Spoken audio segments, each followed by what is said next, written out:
চুরি করে, ডাকাতি করে, টিন চুরি, গম চুরি করে এরপরে মক্কা শরীফ গিয়ে 2 হাত তুলে আল্লাহর কাছে চোখের পানি ফেলে দোয়া করছেন। হাদিস বলছে দোয়া কবুল হবে না, দোয়া কবুল হবে না। নবী করিম সাল্লাল্লাহু আলাইহি ওয়াসাল্লাম পরিষ্কার হাদিস আছে।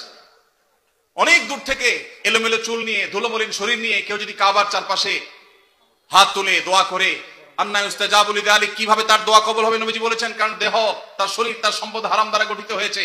এই জন্য দোয়া কবুলের জন্য প্রথম শর্ত হলো হালাল উপার্জন থাকা।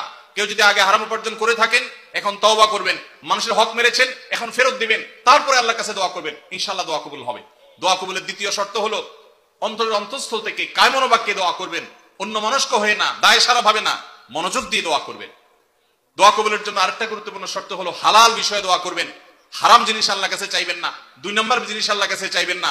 অবৈধ সম্পর্ক করার, কারোর সাথে অবৈধ রিলেশন করার, হারাম সম্পর্ক করার জন্য আল্লাহর কাছে দোয়া করবেন, এটা অবৈধ দোয়া, নাজায়েজ দোয়া, এটা করা জায়েজ নাই। বৈধ দোয়া করবেন, নেক দোয়া করবেন, ইনশাআল্লাহ আশা করা যায় আল্লাহ তাআলা দোয়া কবুল করবেন।